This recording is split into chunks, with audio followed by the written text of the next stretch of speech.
할렐루야. 좋으신 하나님을 찬양하며 영광 감사 올려드립니다.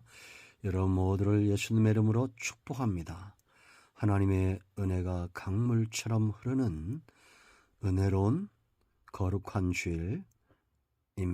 성전을 찾아 예배하시고 말씀을 사모하고 은혜를 사모하는 은혜로운 날 되기를 축원합니다. 자, 오늘은 디모데후서 1장 13절 말씀부터 15절 말씀까지를 묵상합니다. 기도합니다. 영광과 감사와 찬송을 우리 하나님께 올려드립니다. 주의 이름으로 모이는 곳마다 하나님의 영광이 나타나고 예배하는 귀한 시간 되게 하옵소서. 주의 보혈을 의지합니다. 우리의 모든 죄와 허물을 사하여 주시기를 원합니다. 거룩하고 복된 날 하나님을 찾아 예배하는 교회마다 성도들마다 은혜 가운데 회복되어지게 하시고 하나님의 선하신 뜻이 분명히 서며 하나님의 영광이 나타나는 귀한 예배가 되게 하옵소서. 이 영상을 통해서 말씀을 사모하고 이 영상을 접하는 모든 분들이 구원함을 받고 하나님 나라에 대한 소망을 갖게 하시면 제자로서의 삶으로 나아가기를 원합니다. 종을 낮추시고 겸손하게 하시고 오직 말씀에 도구만 되게 하옵소서. 예수님의 이름으로 사모하며 기도합니다. 아멘. 13절 보세요. 너는 그리스도 예수 안에 있는 믿음과 사랑으로서 내게 들은 바 바른 말을 본받아 지키고 우리 안에 거하시는 성령으로 말미암아 네게 부탁한 아름다운 것을 지키라. 아시아에 있는 모든 사람이 나를 버린 일을 네가 아나니 그 중에는 부겔로와 허모게네도 있느니라. 아멘. 우리는 하나님을 영화롭게 하기를 원하는 사람들이죠. 세상을 복되게 하기 원하는 복음과 은혜의 통로가 되기를 기뻐합니다. 이 신앙이 깊어지기를 원하는데요. 성도의 삶이란 것이 위로는 하나님께 영광이고 땅에서는 구속의 완성을 위하여 기꺼이 복음과 은혜의 통로가 되는 것입니다. 중심이 굉장히 중요하죠. 우린 축복의 통로 그러면 마귀는 물질과 세상적인 것들로 바꿔놓습니다. 우리 마음을. 그러나 우리가 정말 축복의 통로가 된다는 것은 하나님께는 영광이 되고 세상을 복되게 하는 복의 근원, 복음의 근원이 되는 것입니다. 그렇다고 해서 우리가 늘 가난해야 되느냐? 아니다라는 거죠. 우리 중심에 어떤 마음이 있느냐가 중요합니다. 우리의 마음을 밝히 보시기를 축원드립니다. 이처럼 신앙이 깊어지기 위해서는 반드시 지켜야 되는 것이 있습니다. 오늘 13절 말씀 보면 바른 말을 본받아 지키고 아름다운 것을 지키라 그랬습니다. 지키지 않으면 다 무너지는 겁니다. 여기 바른 말, 아름다운 것은 바로 예수 그리스도의 복음에 근거한 정통 교리를 말하는 겁니다. 우리는 복음을 사수하고 이 복음을 보호하는 교리를 또한 지켜나가는 것. 교회와 성도의 당연한 의무며 사역이죠. 여러분 집에 금은 보화가 있어도 지키지 않으면 어떻게 됩니까? 잃어버립니다. 교회가 다른 것 때문에 우리가 복음과 교리를 외면한다면 어떻게 될까요? 좀 먹듯이 무너질 겁니다. 그러므로 교회는 무엇보다도 말씀과 복음과 하나님의 영광을 위하고 생명을 위하는 이 복음적 역사를 지켜내야 됩니다. 그러면 지키는 자에게 정말 중요한 게 뭘까요? 자세가 중요합니다. 힘 있는 자세. 여러분 군인에게는 군인 자세가 나오죠. 운동선수에게는 운동선수의 그 자세가 나옵니다. 그런데 이런 것들이 한순간 되지 않죠. 훈련소를 지나고 병영 생활을 하면서 군인다운 자세는 시간이 가야 됩니다. 그런가 하면 훈련이 필요하죠. 정확한 시간에 일어나고 정확한 시간에 훈련하고 정확한 시간에 또 숙지하는 것. 그러니까 교회는 군인을 키워내는 학교와 같습니다. 훈련소입니다. 세 번째는 롤 모델이 필요하겠죠. 그래서 감독이 중요한 겁니다. 선수에게 신경 쓰지 않는 감독, 코치진, 스텝, 결국은 화근이 되죠. 싸움이 일어나는 겁니다. 국가대표팀 보세요, 여러분. 이런 시간과 훈련과 롤모델이 굉장히 중요합니다. 특히 국가를 대표하거나 사람의 생명을 다루는 의사들이나 법조인들에게 있어서 이런 자세, 태도는 남달라야 됩니다. 그럼 우리가 복음 앞에서 성도의 태도는 어떠해야 될까요? 우리가 시간을 들여야 되고 우리가 훈련해야 되고 우리가 롤모델로 삼아야 될 그런 분들이 성경에 많습니다. 특히 예수님을 본봐야 되죠. 우리가 이렇게 시간을 들여야 되는 것들, 훈련해야 되는 것들, 우리가 본받아야 될 것들, 사도 바울이 보세요, 여러분. 사도 바울은 나를 본받으라 이렇게 말합니다. 본받아 지키고. 사도 바울은 어떤 태도를 갖고 있었을까요? 13절, 그리스도 예수 안에 있는 믿음과 사랑으로서 내게 들은 바. 이건 다시 말하면 사도 바울이 디모데를 가르치고 교회를 세울 때 그 사역을 감당할 때 어떤 태도, 어떤 자세를 가졌느냐? 예수 안에 있는 믿음과 사랑을 가지고 복음을 전파하고 가르쳤다라는 겁니다. 우린 이런 태도를 가져야 됩니다. 여러분 정말 성공하는 운동선수, 명의들, 존경받는 법조인들은 어떤 사람들인지 아세요? 자기 일에 대한 믿음이 있고 그 일에 대한 사랑이 있습니다. 우리는 복음을 전하면 사람들이 회복이 되고 하나님이 영광을 받으신다는 확고한 견고한 믿음이 있어야 됩니다. 믿음을 가지고 기도해야지 믿음 없이 기도하면 응답이 오겠습니까? 믿음으로 예배하고 믿음으로 복음을 전하고 반드시 씨앗을 뿌리면 물을 주면 자라나게 하시는 하나님의 역사가 있다는 것을 견고히 믿어야 됩니다. 그런가 하면 사랑을 가져야 됩니다. 그래서 여러분 바울은 고린도서 5장 14절에 그리스도의 사랑이 우리를 강권한다라고 말합니다. 빌립보서 1장 8절에 그리스도의 심장을 가졌다라고 말합니다. 그런가 하면 바울의 속에는 믿음이 있었죠. 견고한 믿음, 내게 능력 주시는 자에서 내가 모든 것을 할 수 있다라는 믿음이 그에게 있었습니다. 빌립보서 4장 13절 우리가 잘 아는 내용이죠. 여러분 그런가 하면 여러분 바울의 기도를 보세요. 에베소서 4장 14절부터 기도하는데 여러분 17절 말씀을 보면 믿음으로 말미암아 그리스도께서 너희 마음에 계시게 하시옵고 너희가 사랑 가운데서 뿌리가 박히고 터가 굳어져서 이건 먼저 바울이 이런 체험을 했다는 겁니다. 믿음으로 그리스도가 함께하는 나와 함께 하시고 믿음의 역사를 기대한 거예요. 그런가 하면 사랑이 그 속에 있는 겁니다.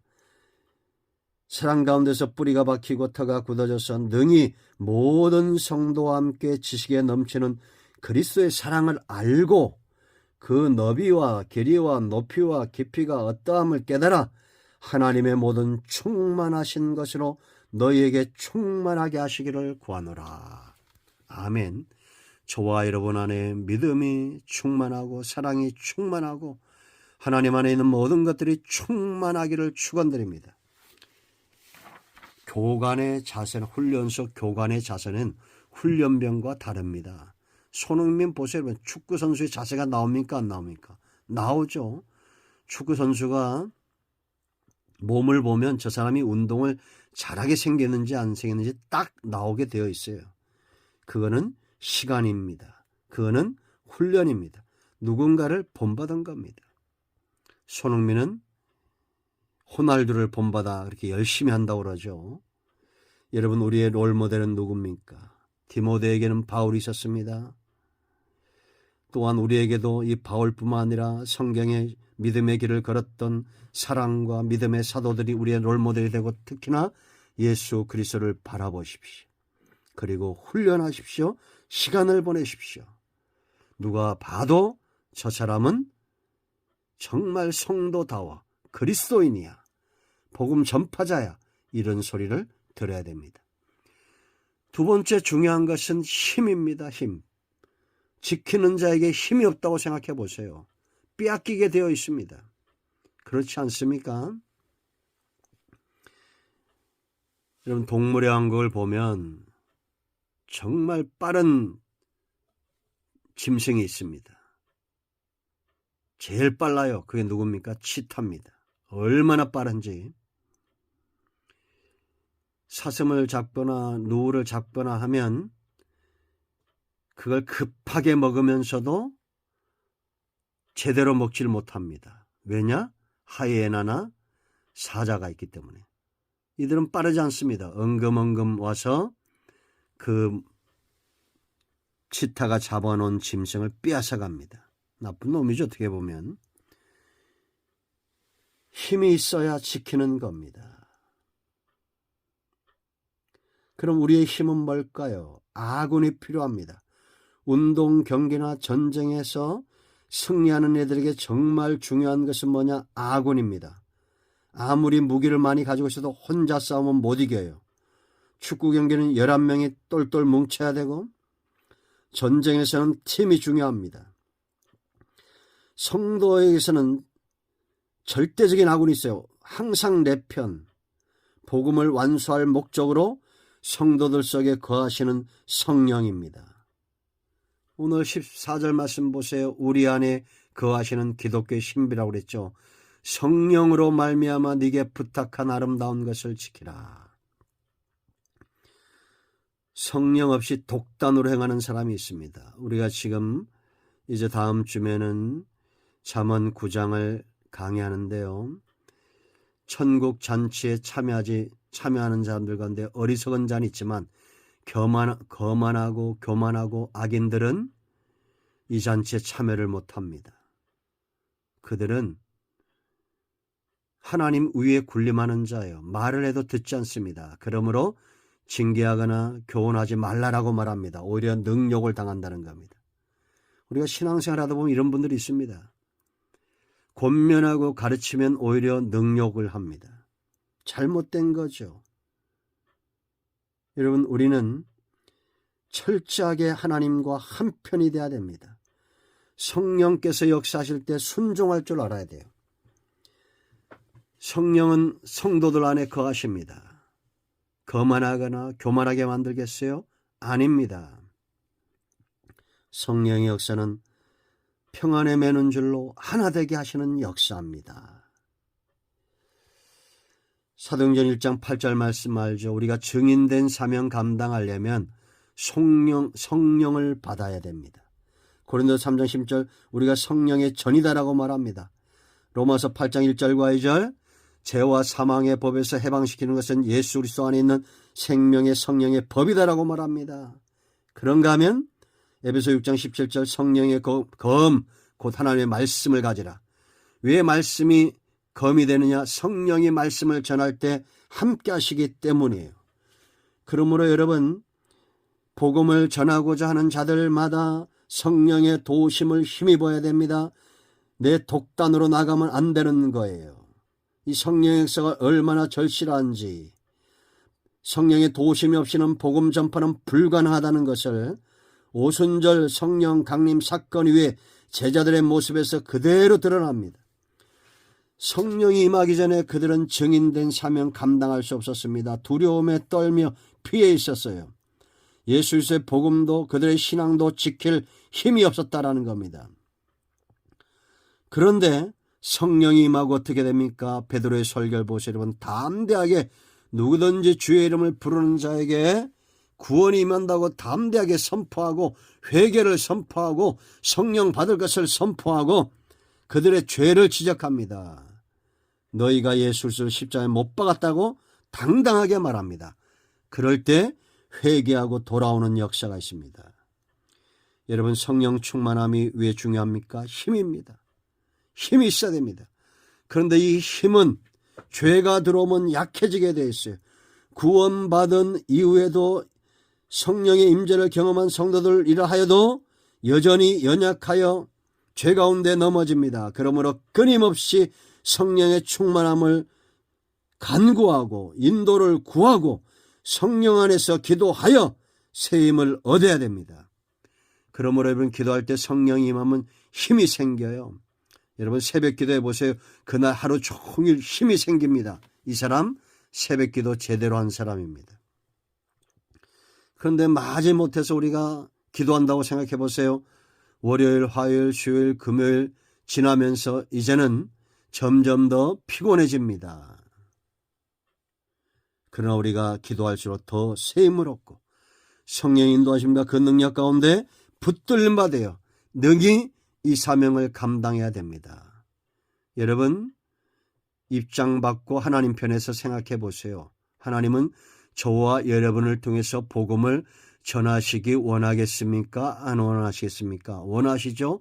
그러면 성령을 주시겠어요? 안 주시겠어요? 주십니다. 제자들에게 예루살렘 성을 떠나지 말라라고 말했죠. 이미 성령은 우리 안에 계세요. 이제는 충만함을 위해서 회개하고 죄를 씻어내고 우리 안에 성령이 강력하게 역사하도록 기도하여 능히 복음의 역사를 감당하는 우리 모두가 되어야 될 줄로 믿습니다. 만리장성을 쌓는 역사보다도 하나님의 나라를 세우는 역사가 훨씬 더 크고 위대한 역사예요. 세 번째, 인내, 포기하지 않는 겁니다. 인내하는 거예요. 계시록 3장 10절 말씀 보면 빌라델피아 교회가 칭찬을 듣죠. 그들이 말씀을 지켰는데 무슨 말씀이냐? 10절 말씀 보면 네가 나의 인내의 말씀 그랬습니다. 인내의 말씀을 지켰은즉 우리가 복음을 전하고 말씀대로 살려면 인내해야 돼요. 복음은 인내의 역사입니다. 내가 또한 너를 지켜 그랬습니다. 이 말씀을 지키고 인내하는 자를 하나님이 지켜주신다는 거예요. 시험의 때를 면하게 하리니 시험이 온다는 겁니다. 시험 드는 것이 아주 습관이 되신 분들이 있을 수 있습니다. 우리는 은혜의 습관이 되고 말씀의 습관이 돼야지 시험 들고 넘어지는 것도 한두 번이지 자꾸 넘어지면 무릎팍 깨지고 골병 들어요. 왜 영적으로 골병이 듭니까? 어리석은 인생입니다. 시험의 때를 면하게 하신다는 겁니다. 이는 장차 온 세상이 임하여 땅에 거하는 자들을 시험할 때라. 하나님이 시험하고 마귀도 시험하시는데 하나님은 마귀의 시험을 통해서 오히려 알곡들을 하나님이 마지막 때에 세우시는 겁니다. 신천지가 아주 성경을 악용하고 있죠. 그러므로 여러분, 저와 여러분은 깨어 있어야 됩니다. 인내의 말씀을 지켜야 돼요. 지키는 자들에게 복이 있습니다. 여러분, 디모데 전서에서 우리가 두 사람의 이름을 발견하죠. 믿음에서 파선한 사람들입니다. 사단에게 내어줬다라고 바울이 말해요. 믿음에서 파선했다는 것은 인내의 말씀으로 지키며 싸우지 않았다는 겁니다. 많은 성도들이 숱한 고난 속에서도 인내하며 그 사명을 감당했는데 이들은 믿음에서 파선한 사람들, 후메네오와 알렉산더입니다. 이들은 믿음의 선한 싸움을 포기한 자들입니다. 성도들의 인내를 통해서 복음은 전파되고 결실합니다. 그런데 이 믿음의 싸움 오래된다고 이걸 포기합니까? 길어야 우리가 120년 사는데 절대 포기하지 마세요. 믿음의 선한 싸움을 싸우고 믿음의 말씀을, 인내의 말씀을 지키는 저와 여러분이 되어야 될 줄로 믿습니다. 오늘 15절 말씀 보면 또 두 사람이 나옵니다. 항상 사탄은 이 짝을 만들어요. 아시아에 있는 모든 사람이 나를 버린 일을 네가 아나니 그 중에는 부겔로와 허모게네도 있느니라. 주동자들이었다는 거겠죠. 바울을 버렸습니다. 바울을 버린 것은 바울을 버린 것이 아니라 복음을 버린 거죠. 인내의 말씀에서 버린 것이고 바울이 감당해야 될 이 사역과 믿음의 선한 싸움에서 떠난 겁니다. 이들의 이름이 기록되어 있습니다. 부끄러운 일입니다. 그런데 바울은 이들을 정죄하는 것이 아니라 정죄하자고 이들의 이름을 거론하는 것이 아니라 디모데를 교훈하고 너도 각별히 조심하라는 겁니다. 복음은 인내와 짝합니다. 그 끝은 아름다움입니다. 이제 그 한 사람을 소개하게 될 것입니다. 16절로 18절 오네시보로 원하건대 주께서 오네시보로의 집에 긍휼을 베푸시옵소서. 가슴 짠하지 않습니까? 사도가 기도할 때마다 바울이 기도할 때마다 기억하는 이름 오네시보로. 이런 목사님들이 기도할 때 이런 성도들이 있어야 되는 거 아니에요? 하나님이 집안에 긍휼을 베푸시옵소서. 이제 우리가 다음 주에 이 오네시보로의 집을 방문하게 될 것입니다. 놀라운 일입니다. 기도합니다. 예수님의 이름을 의지하여 기도합니다. 이 말씀대로 되게 하여 주시옵소서. 우리가 복음을 전하며 지켜낼 수 있도록 이 복음의 사역을 감당하고 지킬 수 있도록 인내의 말씀을 지킬 수 있도록 믿음과 사랑으로 무장된 훈련된 자들이 되게 하시고 성령 안에서 기뻐하게 하시며 셈을 얻게 하시고 인내의 말씀을 지켜 포기하지 않도록 오네시보로와 같은 믿음의 사람 되게 하옵소서. 우리 가운데 마음이 상한 자, 병든 자들을 치유하시고 회복시켜 주시기를 원합니다. 예수님의 이름으로 사모하며 축복하며 치유하며 기도합니다. 아멘. 이제는 우리 주 예수 그리스도의 크신 은혜와 하나님 아버지의 크신 사랑과 성령의 위로교통 충만 치유 회복하심의 역사가 영상을 통해서 복음을 위하여 기꺼이 헌신하기 원하는 모든 주의 백성들 위해 이제로부터 영원토록 함께 있을지어다. 아멘. 할렐루야. 오늘도 응답이 우리 가운데 임하십니다. 예수 그리스도의 이름은 능력이 있습니다. 아멘.